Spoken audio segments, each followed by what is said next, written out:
नमस्कार दोस्तों, उषा की आवाज चैनल में आप सभी का स्वागत है। हमारी आज की कहानी है एक चिट्ठी अम्मा के नाम। अम्मा, आज तुम मेरा यह पत्र देखकर हैरान तो बहुत होगी।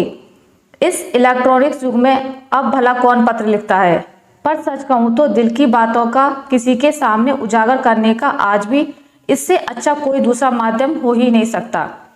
एक एक बात जो मैंने डायरी में लिख रखी है इस पत्र में लिखकर भेज रही हूँ। यह पत्र नहीं, मेरा भोगा हुआ यथार्थ है।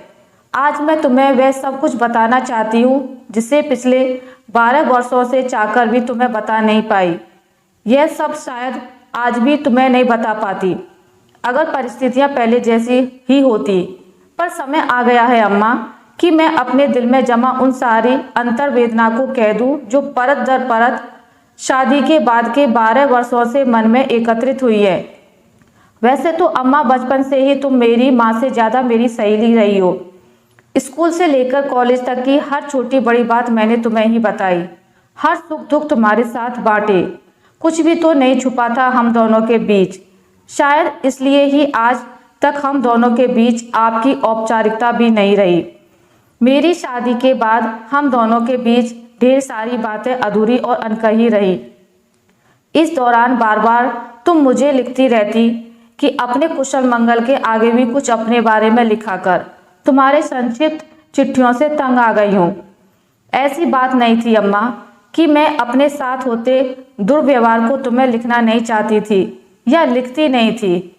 जब जब मेरे दर्द सहने की सीमा समाप्त होने लगती, सहारे के लिए तुम्हें ही तो पत्र लिखती थी। पर बात इतनी सी थी कि उन पत्रों को तुम्हारे पास भेजने का साहस नहीं जुटा पाती थी। अब तुम ही बताओ अम्मा, अगर साहस करके मैं लिखकर भेज भी देती कि यहाँ कुछ भी कुशल नहीं है, मुझे तुम अपने पास बुला लो अम्मा। सिवाय अपनों को दुखी करने के तुम क्या कर लेती? क्या मुझे बुलाकर अपने पास रख लेती और मुझे अपनी छत्र छाया में आश्रय देती? अपने खर्चों के लिए तो तुम दूसरों का मुंह देखती हो। मुझे और मेरी बेटियों की जरूरत पूरी करने के लिए किसके सामने हाथ फैलाती? भैया भाभी कितने दिनों तक हमारा बोझ उठाते। एक दूसरा पहलू यह भी था कि अपने संस्कारों में जकड़ी तुम अब अपने जीवन के अंतिम पड़ाव पर आ खड़ी हुई हो। उस समय क्या तुम बर्दाश्त कर पाती कि तुम्हारी लड़की के काम से तुम्हारी जग हंसाई हो, या कोई कहे कि तुम्हारी बेटी के लक्षण शुरू से अच्छे नहीं थे, इसलिए ही अम्मा बेटियां ससुराल से अपनी माँ को सब कुशल मंगल है लिखते लिखते पंखे से लटक जाती हैं। अब मेरी ही बात ले लो अम्मा। दफ्तर में क्लर्क की नौकरी करने वाले मेरे पापा ने अपनी हैसियत के मुताबिक क्या कुछ नहीं दिया, पर मेरी सासू माँ का कहना था कि उनके कमरे का एक कोना भी नहीं भरा। जब सास के मन में दहेज को लेकर ही लालच पलने लगे तो बहू की इज्जत और स्वागत ससुराल में क्या होगा? इन सब बातों पर शादी के समय आप लोगों का ध्यान ही कहाँ था? हमेशा से अवाम में जीने वाले पापा तो मेरे ससुराल का वैभव देखकर अभिभूत थे। बेटी का यहाँ रिश्ता किसी तरह पक्का हो जाए, यही चिंता उन्हें लगी रहती थी। मेरा बीए पास होना ही उनके लिए काफ़ी था। सोचते थे क्या होगा ज़्यादा पढ़ा के, कौन सा बेटी को नौकरी करनी है, इसकी किस्मत में तो राजयोग है, राज करेगी। उस समय पापा इतने ज़्यादा प्रभावित थे मेरे ससुराल के वैभव से कि उन्होंने और कुछ भी पता लगाना जरूरी नहीं समझा था। पर राजयोग भोगना इतना आसान था क्या अम्मा? वह भी ऐसी स्थिति में जब ससुराल वालों को मन के मुताबिक दहेज ना मिला हो। ऐसी स्थिति में तो बहू का जीवन ही अवांछनीय बन जाता है। तुम सब तो बेटी के सुखों की कल्पना करके ही खुश रहते थे, पर मुझे क्या कुछ भुगतना पड़ रहा था इसकी कल्पना भी आप लोग नहीं कर सकते थे। अच्छा खाना कपड़ा सब मिलता था, पर एहसान जताकर भीख की तरह। यहाँ कुछ भी अपना नहीं था। यहाँ तक कि मुझे अपना पति भी कभी अपना नहीं लगा। वह भी हमेशा मुझे एहसास दिलाता रहता कि अगर वह शादी नहीं करता तो मेरी शादी ही नहीं हो पाती। इतना ही नहीं, तुम्हारे यह दामाद जी अपने सारे रिश्ते तो बहुत सहज ढंग निभाते, पर जब मेरे मायके से कोई आता कभी सहज नहीं रह पाते थे। हमेशा मुझे और मेरे रिश्तेदारों को तुच्छ प्राणी होने का एहसास कराते रहते थे। जहाँ तक सुख भोगने की बात थी अम्मा, तो यहाँ तो छोटे से छोटे सुख के लिए भी ताने सुनने पड़ते। एसी और फैन चलाना भी मुश्किल था। मेरे उस संपन्न घर में मेरी इज्जत का इसी तरह से अंदाजा लगा सकती हो कि छोटी छोटी गलतियों के लिए भी ऐसे ताने उलाने दिए जाते जो तीर की तरह मेरे सीने में उतर मेरे दिल को तार तार कर देते थे। मेरी सासू माँ हमेशा कहती, मेरी बुद्धि घास चरने गई थी जो इसका यह रूप देख ब्याह लाई थी। किसी काम का इसे सबूर ही नहीं है। तब वे यह भूल जाती हैं कि उनकी बुद्धि घास चरने चली गई थी कि उनका खुद का बेटा ही मुझे अपने एक दोस्त की शादी में देखने के बाद जिद किए बैठा था कि वह मुझसे ही शादी करेगा। अपनी जिद के सामने उसने अपने घर वालों की एक ना चलने दी थी। कुछ दिनों बाद जब उसे मुझसे ऊब होने लगी, तब माता के सारे वचन सत्य नजर आने लगे। घर वालों की तो छोड़ो, घर के लोगों का मेरे प्रति व्यवहार देखकर उस घर के नौकर तक मेरी अवहेलना करते और उनकी अवज्ञापूर्ण दृष्टि और बोली झेलना भी मेरी नियति बन गई थी। अम्मा, याद है पापा के सबसे करीबी मित्र कायस्थ परिवार के कैलाश नाथ जी के पुत्र मधुकर की क्या कमी थी उसमें? पढ़ा लिखा, अच्छे संस्कारों वाला मधुकर स्टेट बैंक में पीओ था। तुम भी उन दिनों उसे कितना पसंद करती थी। उसी मधुकर की माँ ने जब अपने बेटे के लिए मेरा हाथ मांगा था तो तुमने खुश होने की बजाय उनको कितनी खरी खोटी सुनाई थी। जब इस प्रस्ताव की जानकारी पापा को मिली थी, सुनते ही ऐसा लगा था जैसे उनके पांव अंगारों पर ही पड़ गए हों। हिम्मत कैसे हुई मधुकर की माँ की मेरे घर रिश्ता मांगने आने की? ऊंचे पद प्राप्त कर लेने से उनका बेटा क्या हमारी बराबरी का हो गया है? क्या हम ब्राह्मणों जैसे संस्कार भी आ जाएंगे उन लोगों में? हम ठहरे कानीकुज ब्राह्मण, गरीब होने से क्या जात कुजात में लड़की ब्याह देंगे? ऐसी शादी करने के पहले मैं अपनी बेटी के गले में पत्थर बांधकर गंगा नदी में ना डुबो दूंगा।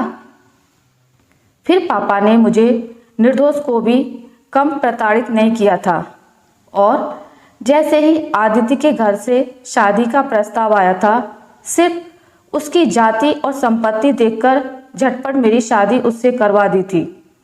किसी बात का पता लगाने में उन्होंने कोई दिलचस्पी नहीं दिखाई थी। तुम लोगों के लिए शादी के पात्र कुपात्र से ज़्यादा महत्वपूर्ण उसकी जाति ही थी। तो ठीक है ना माँ, आज मुझे मारने वाला, मेरे साथ साथ मेरे सारे खानदान को गालियाँ देने वाले किसी गैर जाति के नहीं, अपनी ही जाति के लोग हैं। तुम लोगों ने अपनी ही जाति में ब्याहने की जिद के कारण ही मुझे मान सम्मान से रखने वाले संस्कारी, विवेकशील, ऊंचे पद पर कार्यरत मधुकर को ठुकराकर सजातीय आदित्य को अहमियत दी, जो अव्वल दर्जे का घमंडी, पत्नी और बेटी को तुच्छ प्राणी समझने वाला विलासी इंसान निकला। और तुम लोगों द्वारा भावनाओं में बहकर लिए गए फैसले का दंड मुझे भुगतना पड़ा। सिर्फ मुझे भुगतना पड़ता तब भी निभ जाता, पर उस समय तो मैं अचंभित रह गई जब आदित्य को पता चला कि मेरे गर्भ में जुड़वा बेटियां पल रही हैं। खुश होने की बजाय वह मुझे मजबूर करने लगा भ्रूण हत्या के लिए। पर मैंने भी मन में ठान लिया था कि भ्रूण हत्या नहीं होने दूंगी। फिर क्या था, इसी एक बात को लेकर दोनों माँ बेटे ने मेरी ऐसी दुर्गति बनाई कि जीना मुश्किल हो गया। इन लोगों ने घर के लोगों के बीच मुझे इतना लाचार बना दिया कि मैं अस्तित्वहीन वो घर के टूटे सामान की तरह एक कोने में आ पड़ी। भाग्य या दुर्भाग्य से मिले इस कानीकुज ब्राह्मण कुल के उद्दंड और क्रोधी पुत्र के हाथों में हाथ थामा पापा ने तो गंगा नहा लिया और बोझ मुक्त होने के कुछ दिनों बाद ही स्वर्ग सिधार गए और छोड़ गए अपनी बेटी को उसके अविवेकशील कुटिल पति और हर बात में व्यंग बाण चलाने वाली सास नंदों के साथ। पापा के बाद तुम लोगों ने भी मेरी ज़्यादा खोज खबर नहीं ली। तुम लोगों को तो आभास भी नहीं हुआ कि कठोर अनुशासन में पली बड़ी तुम्हारी बेटी इस अनुशासन परिवार में कैसी पीड़ा भुगत रही है। जब उसका पति नित्य कोई ना कोई नौटंकी पसार उसके पिता की दरिद्रता और उसकी असमर्थता का एहसास दिलाता रहता है, उन दिनों अपने को समर्थ और आत्मनिर्भर बनाने के लिए छटपटाती घुटती आंसू बहाती तुम्हारी बेटी के आंसू पहुँचने वाला भी कोई नहीं था। जब जब ख्याल आता आगे पढ़ने और आत्मनिर्भर बनने के लिए आप लोगों की सहायता लूँ, मुझे मंगला बुआ याद आ जाती थी। तुम्हें याद है ना अम्मा, सरल स्वभाव की सीधी सादी मंगला बुआ। तुम्हें भला याद कैसे नहीं होंगी। तुम्हारी ननद से ज़्यादा तुम्हारी सहेली जैसी थी। 15 दिनों के लिए ससुराल से आई थी अपनी बेटी के साथ। कितना रोई और कितना गिड़गिड़ाई थी, फिर भी दादाजी और पापा के सामने उनकी एक ना चली थी। मुझे अब वहाँ मत भेजिए, मेरी पढ़ाई पूरी करवा किसी काम में लगवा दीजिए। मैं और मेरी बेटी आप लोगों पर बोझ नहीं बनेंगी।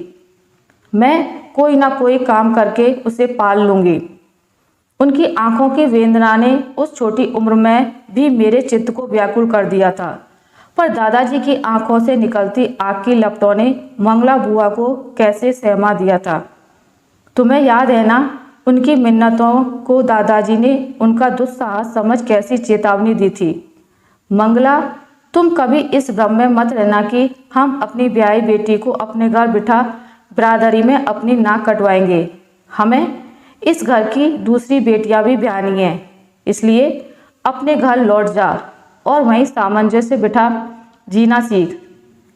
ब्राह्मण परिवार की लड़कियां डोली में बैठ ससुराल जाती हैं और अर्थी में ही वहां से निकलती हैं। दादाजी को कठोर शब्दों ने मंगला बुआ को अच्छी तरह जता दिया था कि ब्याही बेटियों के लिए मायके में कोई जगह नहीं होती है। इस घटना के बाद फिर ना मंगला बुआ आई, ना ही किसी तरह की सहायता के लिए मिन्नतें की। हाँ, एक दिन यह समाचार जरूर आया कि मंगला बुआ ने अपने साथ साथ अपनी बेटी को भी जहर खिला इस दुनिया के झंझटों से मुक्त हो गई थी और आप सबके लिए छोड़ गई थी एक चिट्ठी कि अगर उनकी बेटी मौत से बच जाती है तो उसके बाद उनकी बेटी को न ससुराल वालों को सौंपा जाए न मायके वालों को, उसे किसी अनाथालय में डाल दिया जाए। पर उनकी बेटी तो उनसे भी 1 घंटा पहले ही दम तोड़ चुकी थी। मंगला बुआ का परिणाम याद कर अपनी दोनों बेटियों को साथ लेकर मुझे मायके आने का साहस नहीं हुआ, पर यहाँ भी पति और ससुराल वालों की दी गई यातनाओं से मन को चैन नहीं था। उसे और भी व्यथित करने के लिए हर छुट्टियों में मेरी दोनों ननद अपने पूरे परिवार के साथ पहुंच जाती। मेरी दोनों ननद उसी गाड़ी में आती जिसे मेरी सासू माँ ने उन्हें दहेज में दी थी। फिर मत पूछो अम्मा, उन गाड़ियों को दिखा दिखाकर मुझे कितने ही ताने दिए जाते। मेरे दोनों नंदोई भी कुछ कम नहीं है अम्मा। जब देखो दोनों अपने सास ससुर के ऐसे गुण गाते रहते हैं जैसे परमेश्वर हों और इतनी सेवा में जुटे रहते हैं कि श्रवण कुमार भी उनके सामने मात खा जाए। एक तो मेरी सासू माँ ने दहेज देकर उनके मुंह बंद कर रखे थे, उस पर से मेरी दोनों नंदें कमाने वाली हैं, दोनों कॉलेज में लेक्चरर हैं। आजकल बीवी की नौकरी भी तो एक तरह का दहेज ही है ना अम्मा। इसलिए दोहरे दहेज से दबे दोनों नंदोई को भी सारे कोट मेरे अंदर ही दिखाई देते। खोद खोद कर ऐसी गलतियां निकालते जो मेरी सासू माँ के कुटिल दिमाग में भी कभी नहीं आती थी। मेरे बड़े नंदोई की तो पूछो मत अम्मा, उनके बच्चे तो दादा दादी को पहचानते तक नहीं थे। कभी अपने माता पिता से मिलने जाना होता तो खुद ही 1-2 दिनों के लिए मिलने चले जाते, पर बीवी की इच्छा के विरुद्ध कभी बच्चों को अपने साथ ले जाने का साहस नहीं कर पाते। इस बात को बड़े गर्व से मोहल्ले की औरतों के बीच मेरी सासू माँ सुनाती। मेरा टुन्नू मुन्नू तो अपने दादा दादी को पहचानता भी नहीं है। उन लोगों के पास जाने के नाम से ही रोने लगता है, और जाए भी तो कैसे, उन्हें एसी के बगैर नींद ही नहीं आती, और उस निपट देहात में तो ढंग का पंखा भी नहीं है। अब मेरी सासू माँ को कौन समझाए कि यह तो उनके समधन समधी का दुर्भाग्य है कि बेटा को कार में चढ़ने लायक और एसी में सोने लायक बनाने के बावजूद ऐसी बदहाली में जी रहे हैं। जो लोग खुद के माँ बाप के अधिकार को कभी नहीं समझ सके, मेरे अधिकार और सम्मान को क्या समझते। मैं बहुत सोचती, पर अम्मा कोई जगह नज़र नहीं आती जहाँ मैं अपनी दोनों बेटियों को लेकर आत्मसम्मान के साथ जी पाती। काफ़ी सोचने विचारने के बाद पड़ोस में रहने वाली उमा, जो अब तक मेरी पक्की सहेली बन गई थी, के साथ मिलकर मैंने एक बुटीक खोलने का फैसला किया। एक दिन आदित्य को अच्छे मूड में देखकर मैंने उनसे बुटीक खोलने की इजाज़त मांगी, तो थोड़ा इनकार करने के बाद आदित्य ने बुटीक खोलने की अनुमति दे दी, पर किसी तरह की आर्थिक मदद करने से साफ इनकार कर दिया। अपने गहनों को बेचकर और पास में जतन से बचाए गए कुछ रुपयों से ही मैंने अपने बुटीक खोलने की शुरुआत कर दी। उमा ने भी यथासंभव अपने पैसे लगाए। शीघ्र ही पड़ोस में किराए पर 2 कमरे लेकर मैंने और उमा ने सम्मिलित पूंजी से एक बुटीक की शुरुआत कर दी। कुछ दिनों बाद हम लोगों ने गुड़िया, बैग, फूल वगैरह सिखाने का काम भी शुरू कर दिया। वर्षों पहले शौक से सीखा हुआ हुनर अपना रंग दिखाने लगा। मेरे हाथों में भी तुम्हारे हाथों सी सफाई है अम्मा। मेरे और उमा की जी तोड़ मेहनत से 3-4 महीनों में ही हमारा काम अच्छे से चल निकला। इस सफलता ने हमारा हौसला 2 गुना बढ़ा दिया। मेरे इस बुटीक का हमेशा मजाक उड़ाने और व्यंग बाण चलाने वाली मेरी सासू माँ ने जब इसे सफल होते देखा, पूरी तरह जल भुन गई और खुलकर मेरे बुटीक खोलने का विरोध करने लगी। आदित्य के घर आते ही उनके कान भरने शुरू कर देती। मैंने भी अब हर स्थिति से जूझने के लिए अपने को मानसिक रूप से तैयार कर लिया था। एक दिन जब छोटी सी बात ने बढ़कर एक बड़े झगड़े का रूप ले लिया और हमेशा की तरह आदित्य ने मुझे अपनी बेटियों के साथ घर से बाहर धकेल दिया, उसी क्षण मेरे मन ने कहा, नहीं, अब और नहीं, मेरा भी कोई वजूद है, मुझे भी जीने का इंसानी हक है। जिस रिश्ते से मुझे और मेरी बेटियों का कोई हक नहीं मिला, उसे बनाए रखने का अब कोई औचित्य नहीं था। मेरे अंदर जाने कहाँ से इतनी हिम्मत आ गई। हमेशा की तरह से गिड़गिड़ाकर उस घर में रहने की बजाय मैंने आत्मसम्मान के साथ आत्मनिर्भर जीवन जीने का रास्ता चुना। उसी बदहवासी में अम्मा, मैंने अपने गिने चुने सामान और अपने पैसे समेत अपनी दोनों बेटियों रुचि और शुचि को साथ लेकर घर छोड़ उमा के पास आ गई। दूसरे दिन सुबह से ही मैं एक मकान की तलाश में जुट गई। ईश्वर की कृपा से मुझे उसी दिन एक कमरे का फ्लैट मिल गया और तुरंत मैं उसमें प्रवेश कर गई। 1 हफ्ता गुजर जाने पर भी मेरे पति और मेरे ससुराल वालों ने हम लोगों की कोई खोज खबर नहीं ली। 2-4 दिनों की बदहवासी के बाद जीवन फिर से सामान्य होने लगा। हर तरफ से अपना ध्यान हटा, मैंने अपना सारा ध्यान और दिमाग अपने कामों में लगा दिया। बुटीक के विस्तार के साथ साथ मैंने और उमा ने एक किराना दुकान भी खोल ली। मोहल्ले के लोगों को जब अच्छा सामान सस्ते दामों पर मिलने लगा तो ज़्यादातर लोगों ने हमारे यहाँ से ही सामान लेना शुरू कर दिया। काम के चल निकलते ही हम लोगों ने मदद के लिए कई और लोगों को भी नियुक्त कर लिया। अब सर्वत्र मेरी प्रशंसा होने लगी। अब तो अम्मा मेरी रुचि शुचि शहर के महंगे स्कूल में पढ़ रही हैं। मैंने 2 कमरों का अपना एक फ्लैट भी खरीद लिया है, जिसकी छत के नीचे मैं पूरी तरह महफूज हूँ। आज घर छोड़ने के 5 वर्षों बाद, जबकि मैंने अपने और आदित्य के संबंधों का तर्पण कर नए सिरे से अपनी जिंदगी की शुरुआत की है, धन संपत्ति के साथ साथ समाज में अपनी एक अलग पहचान बना ली है और समाज का मान सम्मान पाया है। जिंदगी के इस मोड़ पर अब फिर से आदित्य मेरे जीवन में प्रवेश करना चाहता है और वापस लौट आने का संदेश भिजवाता रहता है। मैं जानती हूँ तुम मेरा यह पत्र पढ़ मुझे फिर सलाह दोगी कि सुबह का भूला अगर शाम को घर आ जाए तो उसे भूला नहीं कहते। पर आज तुम ही से पूछती हूँ अम्मा, तब आदित्य ने हमारी सुध क्यों नहीं ली जब हमें उसकी सबसे ज़्यादा ज़रूरत थी?